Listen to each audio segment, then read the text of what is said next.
Lep pozdrav, spoštovane gledalke, cenjeni gledalci, tudi z reporterskega mesta stadiona v Celju. Torej z nestrpnostjo pričakujemo današnje srečanje. Sami ste lahko pravšnji uvod že slišali v našem studiu. Mariborčani po včerajšnji zmagi Olimpije potrebujejo 3 točke, da se znova približajo. Dobro, zdaj znova Lotrič, priložnost za Božiča, Vizinger čaka v sredini, tudi Kerin je tam. Prvikrat je moral posredovati zdajle tudi Kenan Pirić. Ja, pa tako priložnost na drugi strani zdajle, ker je moral posredovati. In morajo res te podaje biti dobro izvedene, da prijedo. Še ena priložnost, nevaren strel, ki je zletel mimo vrat Pirića.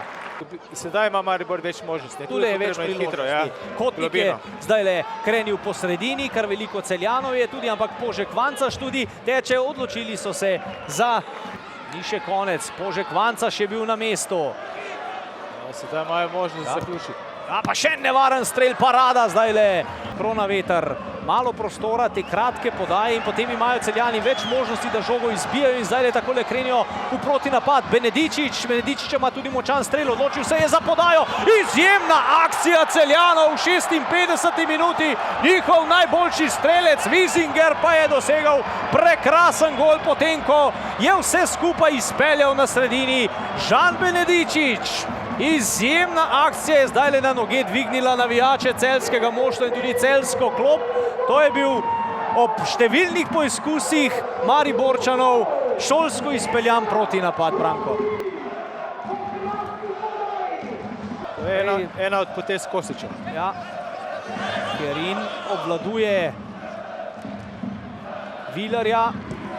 Zdajle tudi nevaren poizkus. Oplazila je žoga, zdajle prečko po temle strelu. Da v ozadju čaka Pihler, ki je zdaj krenil proti kanskemu prostoru, poskuša s podajo po tleh, pa Tavares lahko strelja, po tleh je streljal Tavares. To bo nov kot. Celjani so tudi ta strel preusmerili. Željan igre. Skušajo Celjani, nevaren strel in fantastičen gol za zmago Celja.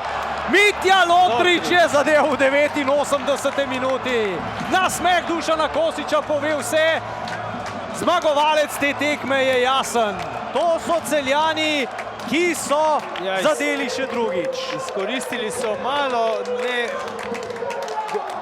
pazljivosti, ampak tu je šlo za tisti trenutek, ko razporeditev igralcev v zadnji vrsti ni bila najbolj določena, konkurentna. Malo so se lovili na trenutek. Vizinger mu je zdajle očistil nogometni čevelj, ampak tole si velja pogledati še enkrat.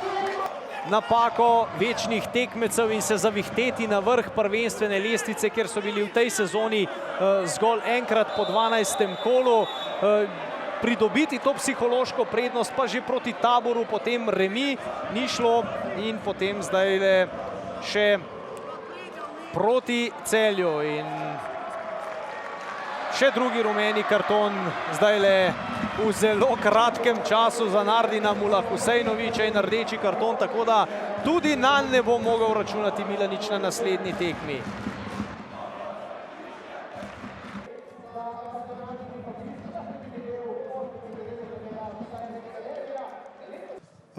Tekma je bila zelo zahtevna za nas. Maribor je bil v prvem polčasu dominanten. Torej, želeli smo si z neko povzemu žoge z natančnimi podajami nekako prehajati v napad hitro. To nam v prvem polčasu ni uspelo. Nismo bili v tem natančni. Tekma je bila trda, z naše strani disciplinirana in ravno v momentu, ko je Maribor najbolj pritiskal, smo uspeli izvesti protinapad, zaključiti dva čudovita gola doseči in mislim, da na koncu tudi zmagati. Veseli smo te zmage in te podobe, ki smo jo danes pokazali. Dobro, danes ima človek občutek, da bi lahko dolgo igrali še, pa ga ne bi zabili, ker smo enostavno, predvsem v drugem polčasu nismo našli rešitev za njihovo zaprto igro. V prvem polčasu je bilo tako, da smo po uvodnih minutah, ker nismo bili najbolj sigurni, smo potem popolnoma ujeli ritem, bili zelo dobri, po mojem mišljenju, imeli kar nekaj ne samo inicijative, ampak tudi kvalitetne inicijative, ker smo bili nevarni. Škoda, da to nismo zabili. V drugem polčasu sem pričakoval, da bo jasno nasprotnik se branil, da bomo mi dominirali, vendar je ta izgubljena žoga katera je botrovala po tem kontri, porušila vse, nam porezala, ko bi rekel, način, njim pa dala dodatno energijo, pol je bilo težko, jasno, intenzivno se branijo, zelo hitri so proti napadih in na koncu nam ni uspelo priti niti blizu v drugem polčasu.